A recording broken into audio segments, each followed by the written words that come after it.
Welcome to 80s TV Ladies, part of the Weirding Way Media Network. 80s TV ladies, so sexy and so pretty. 80s TV ladies, stepping out into the city. 80s TV ladies, often treated kind of working hard for the money in a man's world. 80s TV ladies. Hello, I'm Sharon Johnson, and welcome to 80s TV Ladies. And I'm Susan Lambert-Haddam. Looking back at female-driven television shows from the 1980s is super fun and a chance to explore the way we were and how we got to the way we are, because I'm not sure how we got here. We're starting a new pop-up series today where we look at ladies from all television decades who are truly out of this world. Welcome to the first 80s TV Ladies of Star Trek. We're going to go where no woman has gone before. Okay, quite a few women, it turns out. I'm really excited to dive into the 80s Star Trek ladies because there are so many amazing women who worked on the Star Trek franchise, so many of whom also are actual 80s TV ladies. See how I'm trying out different names here, listeners? You know what? Please tell us what name you think would be best for this series. Suggest one. All right, now, Sharon, you know way more about Star Trek than I do. Yes, that's true. I've seen all the series, except for Picard. I haven't had a chance to watch all of that yet. I feel like if I don't get to it soon, I should turn in my Star Trek fan card. I've seen all the movies. Yeah, I'm a big fan. You're a big fan. So you get little stripes, right? So you got to get your Picard stripe, I think. You get a special pin. You get a special pin. Now, what are your favorite Star Trek movies and shows? It just so happens that when it comes to the TV series, Deep Space Nine is by far my favorite for a variety of reasons, not just because of today's visitor, no pun intended. Nice. But it has long been my favorite. Wrath of Khan and Undiscovered Country are my favorite of the movies with the original cast. I think with the Next Generation cast, First Contact, love that one.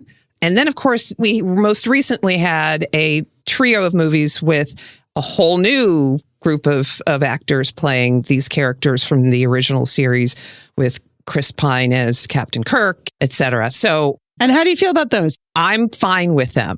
Okay. I know a lot of fans poo-pooed them or had issues. I'm not that kind of fan. I thought those movies were good, and I had no problem with them taking kind of from the original movies, the original series lore, and using some of that to build these new stories. Yes. And now I'm a huge fan of Wrath of Khan, fan of Voyager and Enterprise, but I didn't see all of them. But I will turn on Star Trek and I enjoy it. Lower Decks, enjoyed that. And isn't that the animated series? It's series. On yeah. Paramount Plus. I have not watched that yet either. Okay. But now, ladies, who are your favorite Star Trek ladies? Who are your favorite characters? Well, again, this is not a coincidence. It's just how it is. It's just how it is. But it just, maybe one of the reasons Deep Space Nine is my favorite Star Trek is because of all the fantastic ladies, complicated female characters that are on the show, not least of which Colonel Kira Nerys.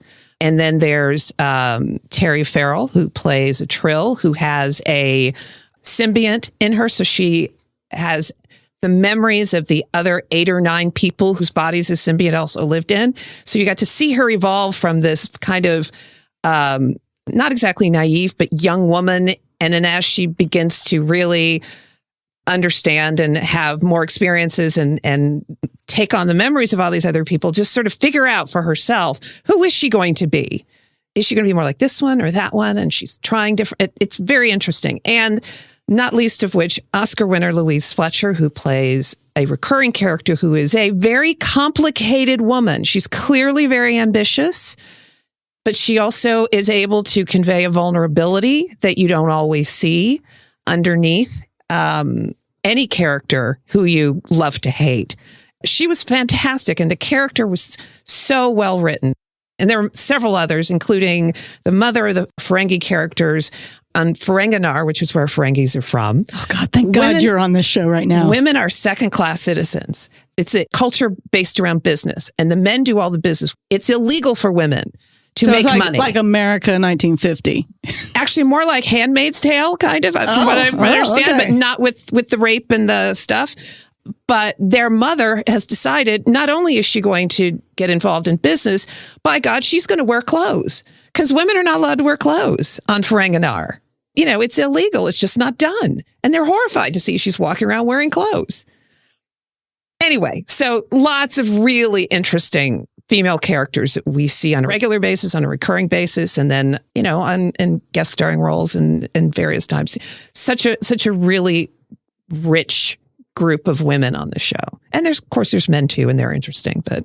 Men too, and they're interesting. But, you know, and now I'm Lieutenant Uhura, Nichelle Nichols. I mean, come on. Mm-hmm. I mean, just, and then I'm Captain Janeway. Kate Mulgrew totally was like, this is fantastic. I'm in. And I know there was like a captain before. I don't know. We're going to find it all out because we're going to get to continue this series of ladies of 80s, not Star Trek. I don't know what we're going to call it. Okay. Melissa's ladies, your ladies. Uhura, of course, for general cast, you know, the people who are on the ship all the time. I love from the original, they're all great. They're just all great. There was the one, I didn't look up episodes or anything, but there was one where there's the blind woman who is there with the ambassador. She does 2 roles and then she comes back and she plays the doctor on Next Gen for a season. Yeah. Oh, Diana Muldaur. Yes. She was also on Law and Order. She's the one that died falling, elevator doors open, and she steps in not realizing herself. That's her. That's not a nightmare of mine. Horrible. Anyway, sorry. But yeah, Diana Muldaur. Yeah, she was on. She played 2 roles on the original and she was excellent. And I liked her when she came in and replaced the other doctor for a season. Dr. Crusher. Yeah, Yes. that's right. She replaced Okay. Dr. Crusher. All right, cool. Is she still alive? I wish. I don't think so, but I'll look. Yeah, It would okay. be great to talk to her. All right. So now, for those who may not know the Star Trek franchise, I think we need just a little bit of a catch up. And Melissa thinks there's no one out there that doesn't know. All right. For those of you that don't know, the original Star Trek series ran 3 seasons from 1966 to 1969. It was created by Gene Roddenberry and it starred William Shatner, Leonard Nimoy, DeForest Kelley, Nichelle Nichols, George Takei, James Doohan, Walter Koenig, and Majel Barrett. It was produced by Roddenberry's company, Norway Productions, and Desilu Productions. Yes, Lucille Ball's production company, which she created with Desi Arnaz, but she had been running for many years on her own at this time. She's actually responsible for getting it on the air, for saying, yes, we're going to make this show. As you said, she had been running the production company on her own. So when Star Trek came along, she's the one that made the decision. Yes, let's move forward with this. We can thank Lucille Ball. Yes, Thank you, Lucille Ball. absolutely. It spawned 11 that we know of that I can count TV shows, 13 movies, including the 90s television show Deep Space Nine, which we have already talked a little bit about. Star Trek Next Generation, or Next Gen, as it's often called, ran in syndication, as did the next 3 shows from 1987 to 1989. Deep Space Nine, 93 to 99, Voyager, 95 to 2001, and Enterprise, 2001 to 2005. Then we're in the streaming, and now there are more shows. There's Star Trek Discovery, started in 2017, still going. Picard, fairly brand new, 2020 to 2023. And this is the final season, I think. Yes. And then Strange New World. It's amazing. Those are just the live action. Yes, the live action shows, because there are also several animated shows and games. Way too many to touch on here, but just briefly to mention Lower Decks, which is currently streaming on Paramount Plus, on which today's guest, the Na visitor, reprised her Deep Space Nine character, Kira Nerys. There it is, all the adventures. Many, many, many adventures. Adventures in space. Final frontier. Explore new worlds. Seek out new life and new civilizations. Boldly go where no man has gone before. Well, actually, Susan, the Star Trek franchise self-corrected. And by the next gen, Captain Picard actually says where no one has gone before. I'm going to give him props because the original show was very gender normative. Yes. But, Which was very normal for its time. yes. But happily, over time, the Star Trek franchise did evolve in a lot of ways, especially when it comes to gender. We were all waiting too, like for the start of that show. I was like, okay, what's he going to say? Or at least I was. I was too. I was waiting for it. And they said no one. And I'm like, okay, Okay. here we go. Let's go. We're on board. Yeah. The new Enterprise. All right. But if you've never seen any Star Trek, I think that's cool too. Yeah. Yeah. And today, Sharon, we have our very special guest here to kick off our 80s TV Ladies of Star Trek. Are you excited? Oh, yes. Cannot wait. Do you remember what happened when I told you we were going to be able to interview Miss Nana Visitor? I might have screamed a little bit. Oh, yeah, out loud. And I was excited too, but I kind of really feel like I made your day. Oh, absolutely. Now, I have to admit, before we start, I was not a Deep Space Nine gal, but I did know of that character, Major Kira, because she seemed really cool. Major Kira is very cool and really one of the best female Star Trek characters ever. One of my favorites. Our guest today is Nana Visitor, who is most famous for playing the Bajoran military liaison and second in command of Deep Space Nine, Kira Nerys. But Nana has had an incredible career before and beyond that series. She started in theater as a dancer and became an actress in movies and television in the 70s and 80s. She is like a super cool 80s TV lady because she has guest starred in so many 80s television shows, including Hunter, Remington Steele, Scarecrow Mrs. King, Knight Rider, MacGyver, Highway to Heaven, The Colbys, In the Heat of the Night, and so many more. Welcome to 80s TV Ladies, Nana Visitor. We are so thrilled to have you join us today. Thank you so much. I'm happy to be here. You know how they say, pay attention to what you're wearing, what you're doing, who you're with when you feel most like yourself.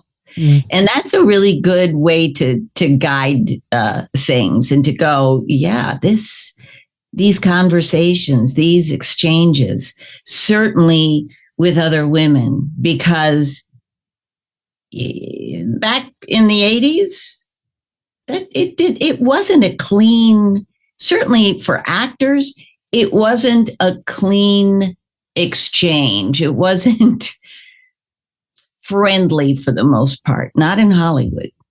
Okay, well, let's start there. What does that mean? Well, certainly when I came out to Hollywood, there was either you are going to accept these conditions and what we want from you, or there are 10 more behind you.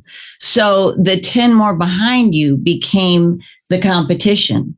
And who is behind you? There's going to be one girl on the show, one girl that the lead guy wants, and you're going to have to fight for that. And, when I would go to auditions for a character role, that was a very different room. People were sharing stuff and talking, but you went for a leading lady role and it was like knives out.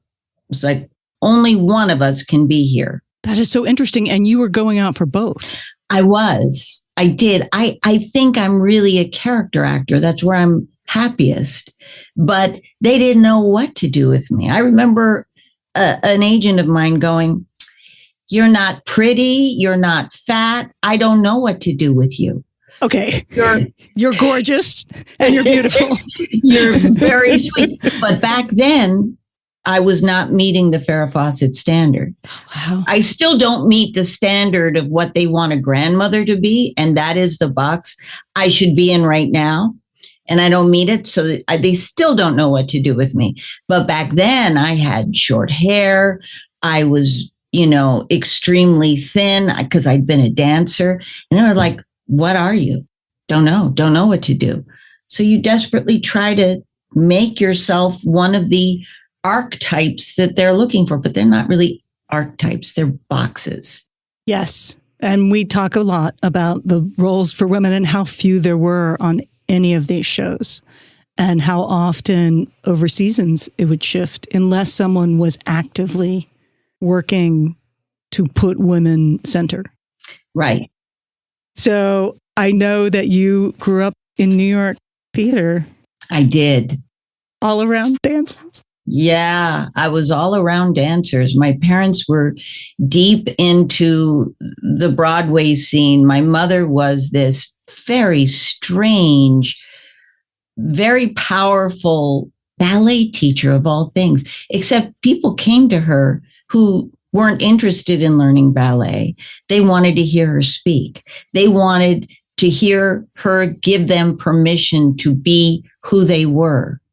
So overweight dancers, that would be beaten up in other classes, she would take an interest in them and say, pile up your bones, let your energy out, and whatever sticks out in your corporeal body, let it stick out.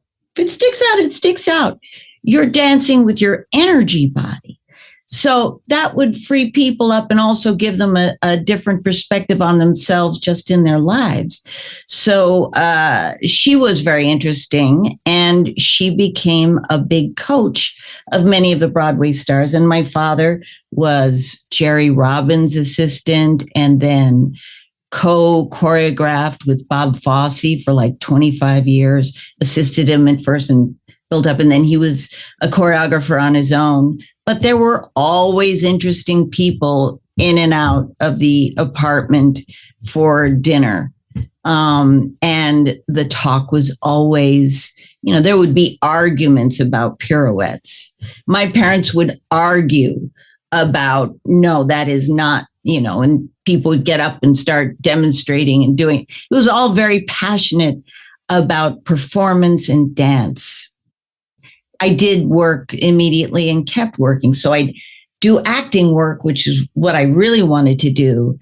And then when I was having a dry period and needed money, I would do a chorus job and keep myself going that way. Although secretly, being in the chorus of a Broadway show at that time was as glamorous and wonderful as you can imagine.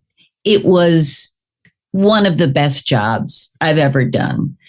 Almost no responsibility. You're backstage. There's an orchestra underneath you. You have enough money to go to Joe Allen's after the show and have dinner and see all the stars, and you're in it and you have your dance bag. You're a part of it. So it was a great time.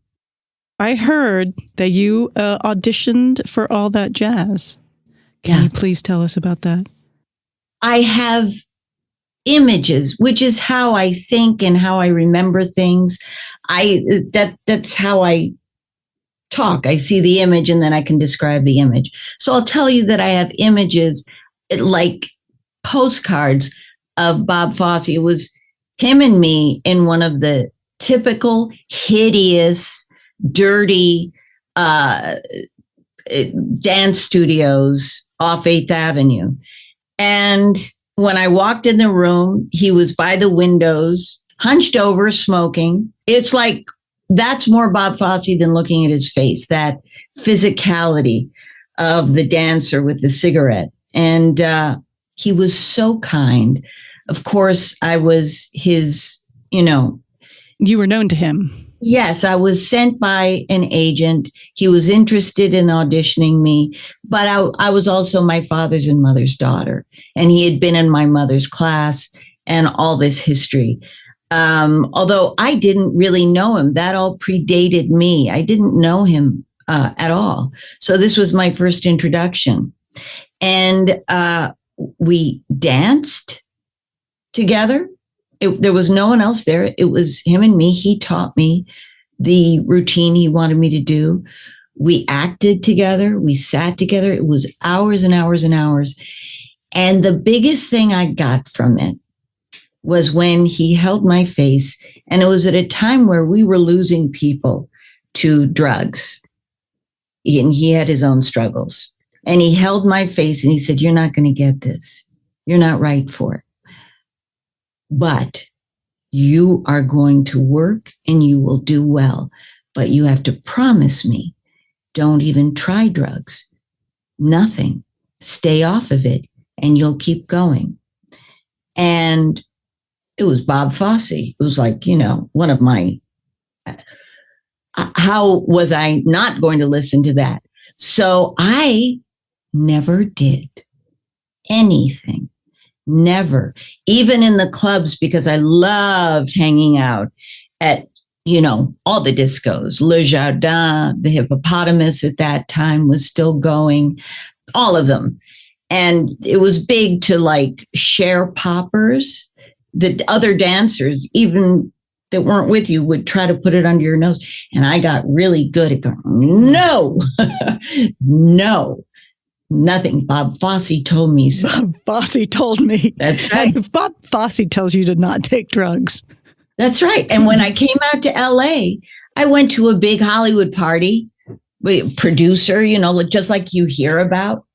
And this was before I moved out. I came out with a boyfriend. He was doing a job and we got invited to a party. There were literal bowls this big of cocaine just set out like party favors. That's how much it was done. It was all over the place. And I'd be like, nope. I don't know how anybody survived that period of time. No kidding. I mean, a lot didn't, but a lot didn't. And a lot got sidelined by it. And a lot did just fine. I had he was a hair person when I was doing 42nd Street. And he said, Coke really helps your voice. But I was like, no. And that served me well. I do like my cocktail. I do like a good margarita. I'm not I'm not judging anybody. It was just, I never did it because he told me so.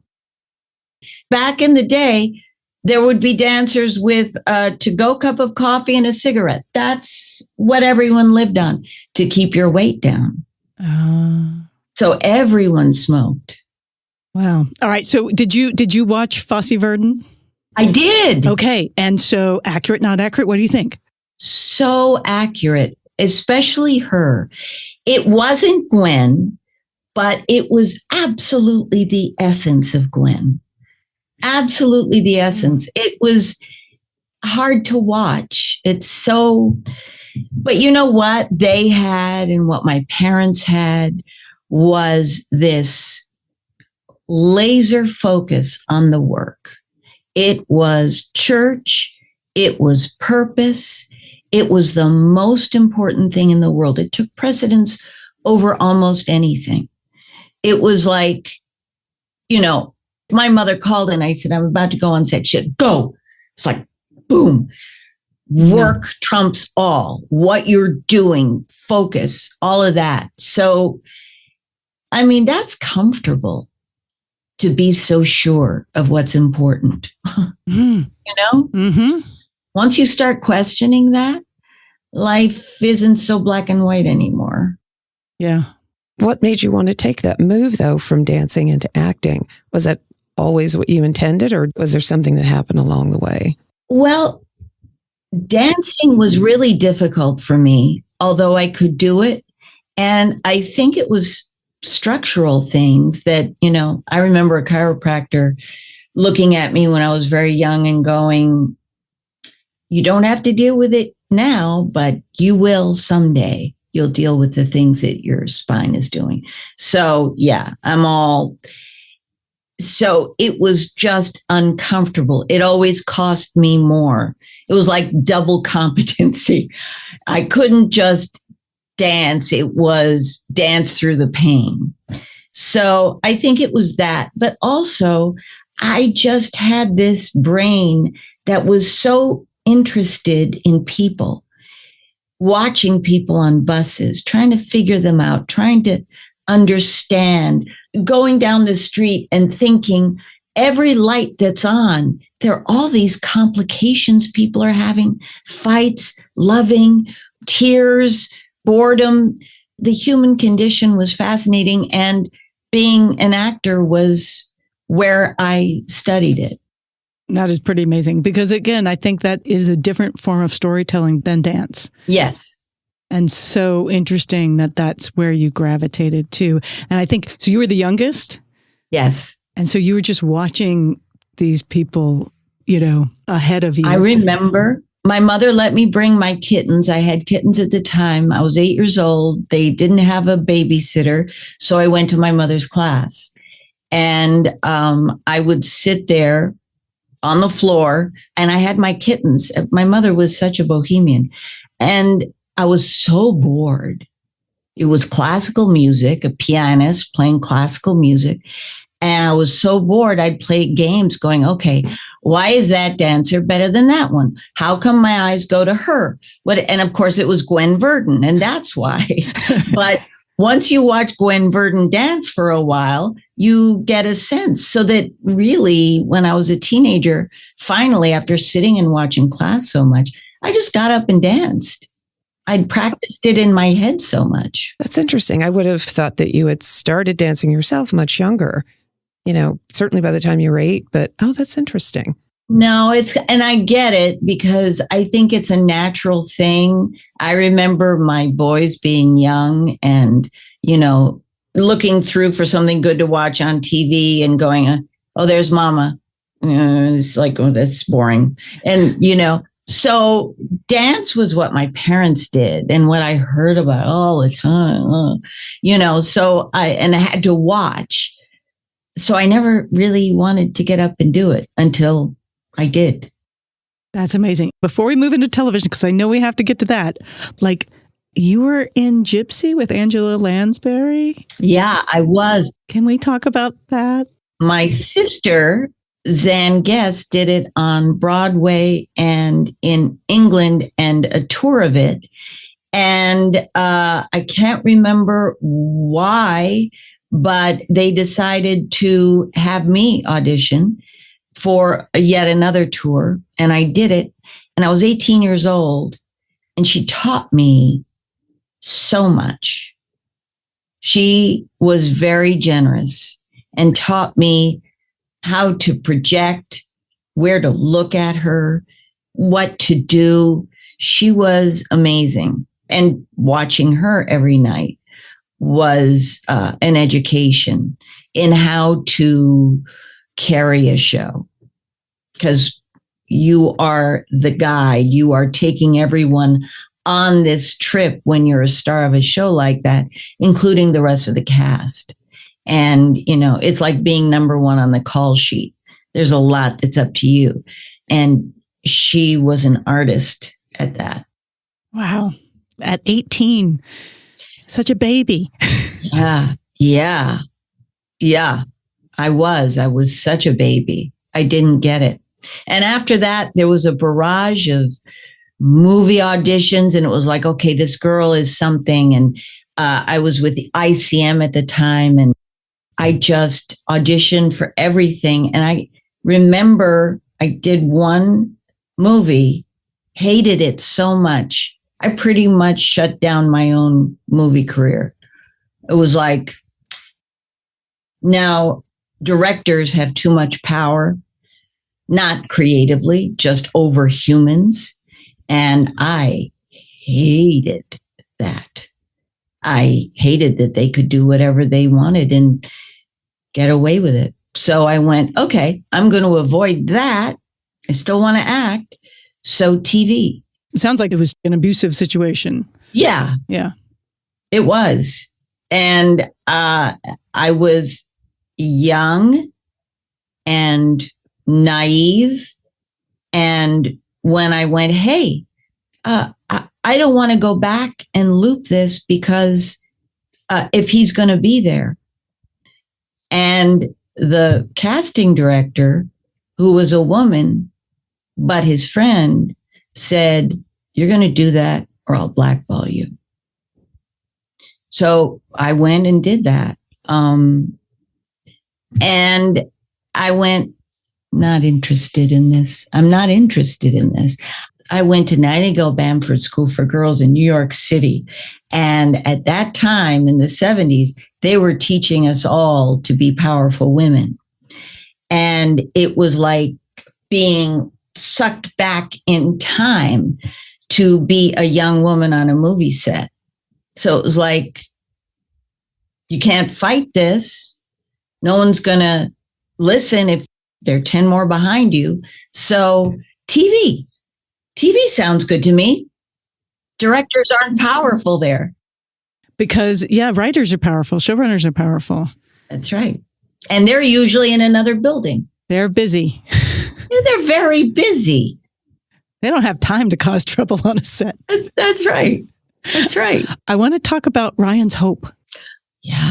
Because you looked like a very young person then. I was. I don't know how old I was. 19, 20. I did a Broadway show before that. I think I was 21. Broadway show, Ryan's Hope. It's fine. It's fine. I'm 21. Anything to stay in New York. Anything to stay in New York. You wanted to stay in New York. Series called Ivan the Terrible.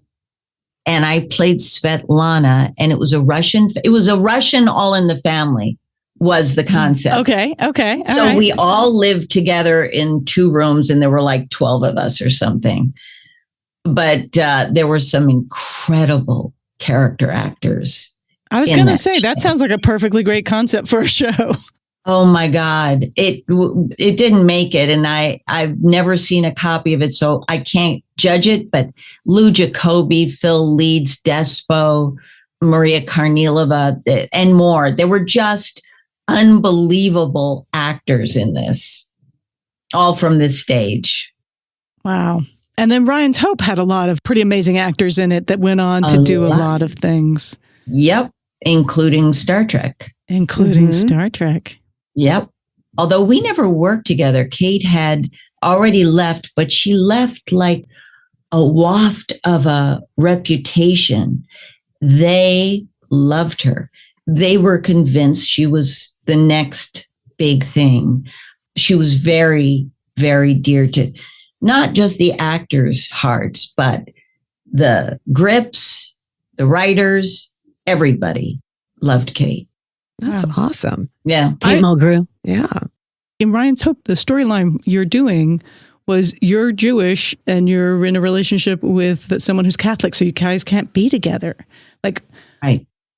That's just like, I don't know. It was just such an interesting storyline for the 70s. Right? Is it like, wait, is it the 1800s? but, and yet that was going on. There were those separations. Yeah. That seems like a real good place to take a break. Yes. We'll be back shortly. Welcome back. Let's continue with our conversation. All right. Now we got to get into the 80s. Television, 1980s. You do so many shows in the 80s. I do. Oh my God. All right. So I have some questions. Yeah. I'm just going to list off some of the stuff I tracked down. YouTube is fantastic. There's a YouTube channel for you. I don't know if it's yours. I don't know if someone made it for you. Someone made that for me. Isn't that amazing? Wow. That is amazing. Yep. It's amazing. It was very handy. Okay. Tell us about kissing George Clooney in the television show Baby Talk, spun off of the movie. Okay. So George was married to my best friend at the time, Talia Balsam. So there's nothing like having your best friend watch you kiss her man. So there was that, right? But George is, it wasn't hard. It wasn't hard to, look into those eyes. It just wasn't. But we hung out a lot together. We were a little team of actors. Julia Duffy. I was, I'd sort of forgotten about that show. It was one season, right? Yeah. But can we talk about how short my skirt was? Yes, we can. walking down a spiral staircase. I was like, what? I wore that? And that was like normal? Your legs went on for a long time in that skirt. Yeah, because it felt like it ended up here at my chest, that skirt. It was unbelievable.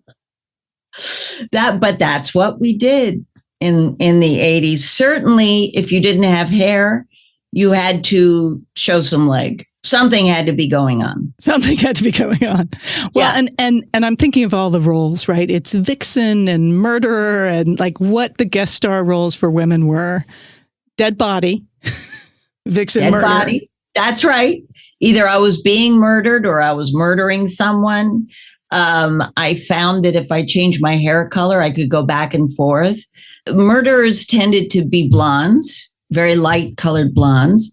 And my victims were brunettes. So I could go through a season as a murderer and then change my hair color and get some other work in there. I just kept going back and forth. It really did work. I was actually very excited that you did 3 episodes of Matlock. Yeah, right?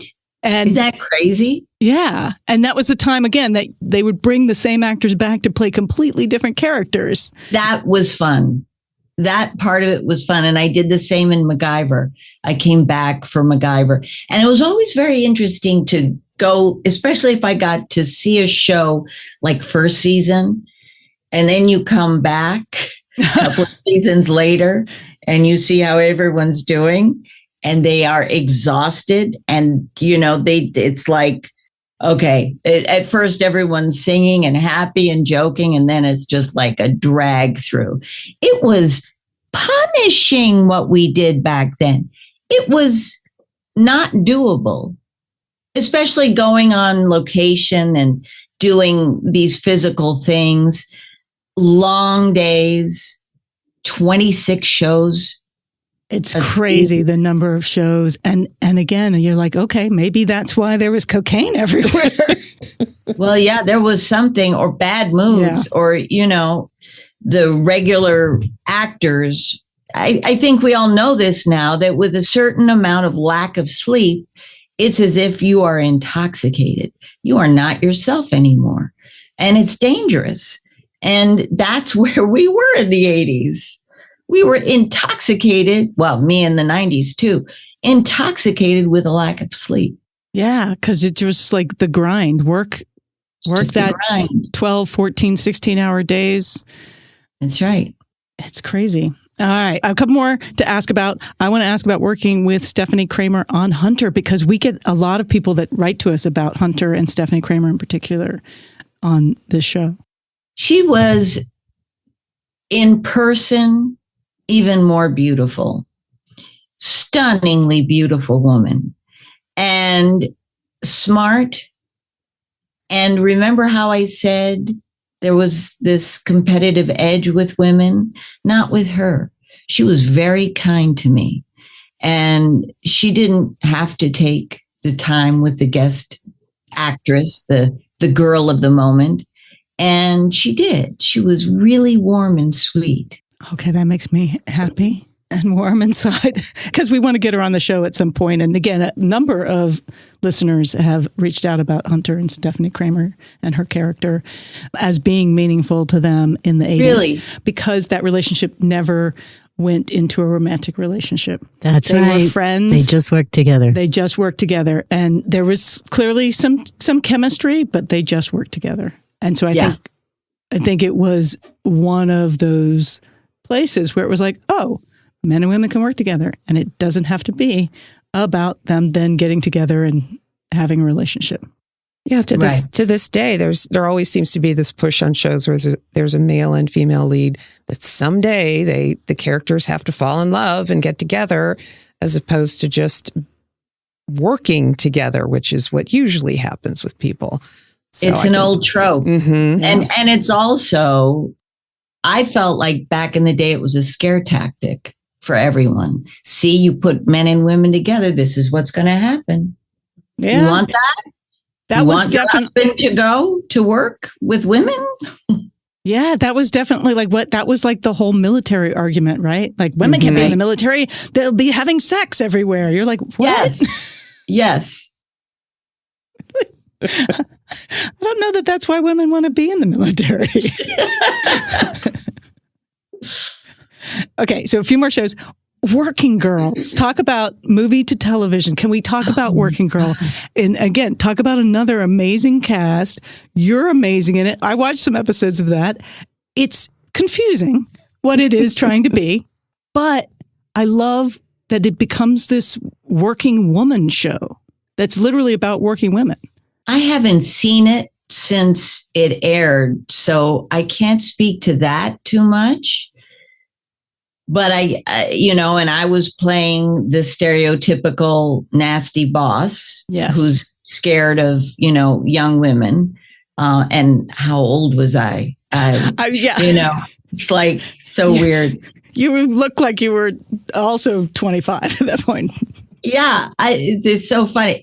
As a matter of fact, I think A Father's Homecoming, I played the mother of the actor Billy Morissette. And I think I was 6 years older than him. It's so weird. Those, once you're a woman, you can be a mother of, a 40-year-old man. It doesn't matter. They're going to buy you because they just need you to be a woman and attractive. And now you're the mother and just accept that. Because once you're 45, you're supposed to, be appreciative of what you've had and go and die somewhere. Oh, off camera. Go and die off camera. Oh, God. So upsetting. But you were one of the leads of that show. And I actually liked what you were trying to do, even though, again, I don't think the writing was helping you do it. No. Which was also be like, you didn't want her to win, but then you would let her win. And then you would start this weird friendship. I mean, like you saw what that show possibly could have been. Yeah. Well, here's the thing. Sandra Bullock is not a sitcom person. She was the film actress then that she is today. And it was a tone she did not wish to go to. And the rest of all of us are like, yeah, we'll do it. Yeah. What do you need? We're right there with you. And she's like, just really considering things and being, like a movie actress, with a close-up. So I think tonally we were all a little out of step, but good on her for doing what she believes she should be doing, because it got her, I think, where she wanted to go. Yeah. I mean, but I'm just so fascinated by these 80s television shows that, again, sort of spun off of movies that were sort of female driven, but, a little bit surfacey. I don't know. A little bit of a male gaze. Yes. Yeah, that's the male gaze. Yeah. But you were on Scarecrow Mrs. King, the first show that we covered on this podcast. Wow. Scarecrow and Mrs. King. I barely And for our remember listeners, it. season 4, episode 16, Do You Take This Spy? It's the episode where Bruce Boxleitner and Kate Jackson as Scarecrow and Mrs. King go off and get married secretly and haven't told anybody, but they do this whole case beforehand that's keeping them from going off and getting married. That involves you and your husband, and it's a confusing storyline. Who's my husband? I don't remember. I hadn't paying attention to him. No. Obviously, I didn't either. There's like basically you're married to someone, but you're having an affair, but you're also trying to sell the artwork of your husband's dad. Sounds like a blonde. Sounds like a blonde. Except I think you were brunette. Really? That one. Wow. Shocker. Which is weird. Yeah. Because you'd think I'm a bad girl. You were a bad girl, but it was a little unsure of at first. There was another spy involved or a friend of Scarecrow's. I don't know, but it's really, I was like, oh my God, there's a lot of you in it. You're all over it. Wow. And you go riding on a horse to escape. Oh God. And then those were always horrible moments for me because I'm on a piece of wood going like this. And, the crew guys are looking at me like, we had to rig this because you can't ride a horse. I'm nervous around horses. I'm very nervous. You did a whole horses. series around horses. Yep. 4 seasons. 4 seasons around horses. I was scared. I never got easy, and I got hit in the head. I know. You talked about this. So this is on Wildfire. Yeah. 4 seasons, ABC Family, 2005 to 2008. Yes. And you are basically the matriarch of the horse ranch that's doing racing. I raise horses. You raise horses. When I get upset, I get on a horse and ride real fast. So you really had to do a lot of acting. Oh my God. You told this very scary story of doing a stunt that you shouldn't have been doing, probably. No, I shouldn't have been. One of the joys was we filmed in New Mexico, and it was beautiful and insane. And I remember another moment, I'm telling all my scary horse stories, but they put me on one of these Hollywood horses where, if I try to tell it to do something, it would go, no, I know better than you. So I'm not going left, I'm going right, because that's what they want you to do. It would just do it and not knock me off, which was very kind of it. But one time we were in a cottonwood forest and we were filming something, and I'm on my Hollywood horse, and all of a sudden there's a wild, what do you call it? Group, a wild Mustangs, herd. wild herd. Yes. And they surround my horse and they start rearing up, and my horse starts getting scared. There's a crew around. What are they doing? But that's the thing. We were filming fast and furious and dealing with animals, and they weren't right there. It happened fast, but the horse guys were there and got me out of it. But that was like wild horses suddenly appearing. It was almost unthinkable to me that could happen now in New Mexico, that you could be surrounded by wild horses. It was so Wild West to me. Yeah. I don't want to make you relive it, but what happened was we were using race horses, and there were a bunch of race horses behind me, and I'm supposed to fall back and get injured by the horses. So we did the stunt of me falling back onto the ground. And meanwhile, each time I did it, they would excite the horses so that you could see them, prancing and pounding the earth behind me so that it looked exciting. And I go back, and the last time I did it, and I'm telling you, he just glanced my head. And with a hoof, a giant horse. With a hoof. The scary thing was the producer, who was Michael Pillar's son and who was also an original producer on the show. He showed me the footage because I was in there to loop, and he said, I got to show you something really scary. And he showed it to me, and I hit the ground, and you see the horses like this, and you just kind of see that. And I go, he hit me. And as I sit up, his back feet go boom, right where my head was. It was like a second and a half. And it was like no time at all. So I didn't do any more stunts after that. I went just not doing it. I always felt like, no, I have to be a part of it. The only thing that matters is the take. Get the take so that they can use as much of me as they can. And then they'll go to my stunt person, because you always want to use your stunt person anyway. Otherwise, they don't get paid. So, they have to have a chance to do it. No. Never do it again. No. I'll never do it again, especially with horses. I was going to say, so you didn't end the show going, and then I fell in love with horses. You're just like, no, I'm good. No. And one of the people taking care of the horses got her arm shattered from these were race horses are tense. Yeah. Yeah. High strung.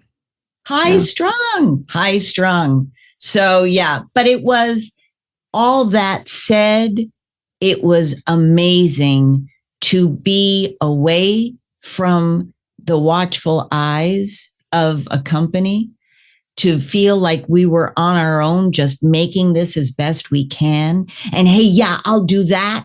What if this happens? And it was a very creative, interesting time. And it was interesting to work with so many young people. Originally, I had a father on the show, Dennis Weaver, but he died after the first season. So it was me basically and a bunch of very young, talented actors, which was fun. It's beautiful. And we were in New Mexico because my husband was doing a show around that same time in New Mexico. So we knew about your show Wow. when it was being filmed, because the line producer was Dennis Murphy, who had worked with my husband a couple of times. Wow. Anyway, it was just sort of like I was very aware of that show because we were also in New Mexico around a similar time. And you moved out there and lived out there with your kids. Yeah. I mean, because I had two young boys, it was like we were used to setting up camp fast, get them in school, because I wasn't going to not be with them. But what happened was my older son, Buster, when we found out that the show was canceled, and the writer's strike had a lot to do with it. It was just unfortunate timing. I think we could have gone longer.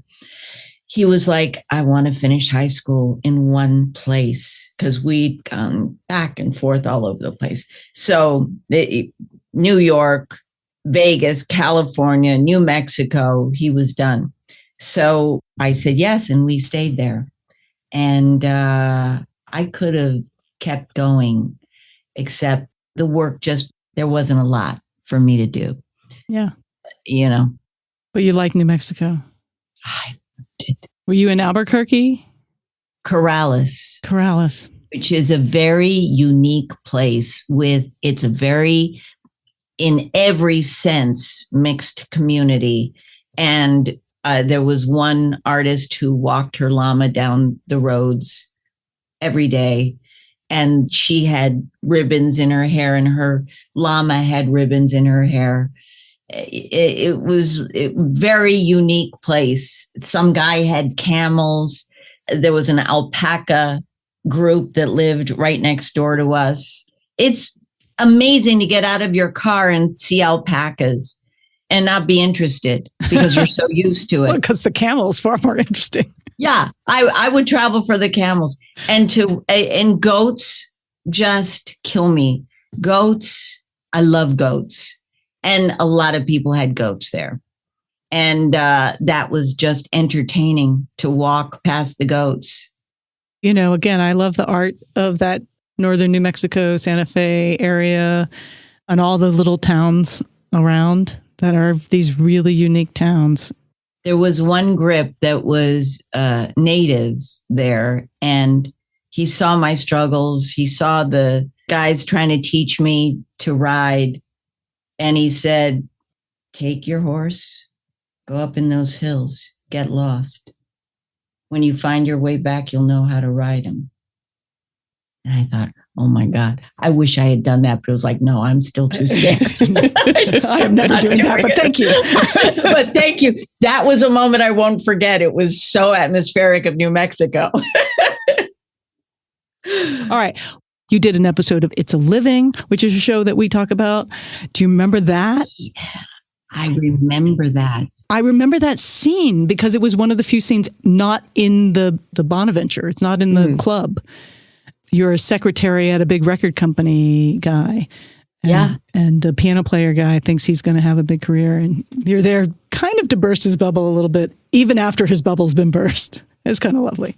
Yeah, just to end it for him completely. It was really hard to be a guest star. It's like entering a new high school every day. Everybody's got their clique and they know how they work together, and here you come and who are you? And it's very much dependent on if people decide to let you in or not. To welcome you as a guest. Yeah, as a guest and as a collaborator, are they going to let you or not? And sometimes they didn't. And it was, or just didn't, or were, like I said before, we're too exhausted to have the wherewithal to give energy to a new person coming in. So it could be really rough. Night Court was a rough one that I did. They were not particularly kind, some of them, and they were a hit. So there were a few big egos there. But, you know, that became part of my toolbox. I'm not going to care. I'm not going to be affected. I'm not going to expect you to like me. I'm not going to wonder if you like me or not. I'm here to do a job, and I'm going to do it. That's such an amazing place to get as an actor, as anybody, but really as an actor. Yeah. A very healthy place. To not please, Yes. a really hard place. I think we missed Remington Steele. Remington Steele. That's one of the other shows that we've talked about so far. They were lovely. He was just the opposite of what I said. I think he was number one on the call sheet, and She was number one on the call sheet. But he, by season 4, he was also number one on the call sheet. Yeah. Yeah. And they were both lovely, but he went out of his way to be kind and sweet and to worry if things were working out for me. It's very, very giving. That's great. So that's going to be for our listeners, season 4, episode 3, Steele Blushing, where naked pictures of Laura Holt show up in a magazine, and it turns out to have been photoshopped, but ultimately there's all this intrigue that's about you and your husband being on the run for mobsters. I don't know how that matches up. I think I was on a golf course, Yes, a mini mini golf. golf course. I have a very strong memory of that. Yeah, because that's the big finale where they're they figured it out and they're coming to save you from the mobsters that were supposedly the FBI that have been tracking you guys down. The big fight shootout is in the mini putt-putt. I think it's the one in Encino or out in the valley. I think I recognize it. I think so too. Yeah. I think it is. Yeah, the one that's like Van Nuys, Van Nuys Encino. Like it's, I know it because I used to work for an organization called Children of the Night, and it was one of the places we would take the kids from the shelter. Wow. And it was really fun, but it was also a little, you had to keep track of them. Wow. Right? You can't leave this area. But it was fun to get them, once we got them going on the putt-putt, it was good. It's always fun. But I love that space. Do you remember someone, he was a personality in the 80s, I believe, Shadow Stevens? Mm. He was on the radio and then he did some TV. Yes. Yeah. I did a pilot with him that was going to be his show. I cannot remember the name. And it may not have been released. It may have been released as a TV movie, as those failed pilots often were. But I remember, oh my God, I can't remember what you call it. Hypothermia, when you get cold too fast. Mm-hmm. Okay. I have it to this day because of that show. Because they had me, there was a pool, unheated, and the thing was I was supposed to be floating, looking like I'm dead in it. So they gave me cement blocks, and I was in a silk suit, and I had a cement block to take me down to the bottom, and then I'd count to 10 and then let go and float. So I'm in this pool, unheated. Everybody's in parkas, you know, the huge parkas. It was night and it was cold. Oh my God. And the water was cold. And finally, the stunt guy said, "Get her out of there. She's not okay." She's not okay. Yeah. And to this day, I get cold. Oh, ever since then. I don't like that's that. what I remember of that show. That damn pool. Oh my God. What? And that was crazy. They were having actors do stunts they should never have been doing. Right. Right. And, you know, it's a girl. Will you do it? Yeah. Okay. Because there are 10 more behind me, right? So I've got to do it. I've got to do the stunt. I got to do what they ask. All right. Well, we're going to take a quick break. And then we're going to come back and talk about some 90s television that you were in. What could that be about? Stay tuned. So obviously our discussion with Miss Nana Visitor continues, and it is so great we are making this a two-parter. I don't want you to miss a bit of it. Please tune in next episode to hear part 2 of our deep discussion with her, where we really do get to more Star Trek. And please help us make the show by going to patreon.com/80stvladies. Tell us your thoughts at 80stvladies.com. As always, we hope 80s TV Ladies brings you joy and laughter and lots of fabulous old and new shows to watch, all of which will bring us closer toward being amazing ladies of the 21st century. See you next time.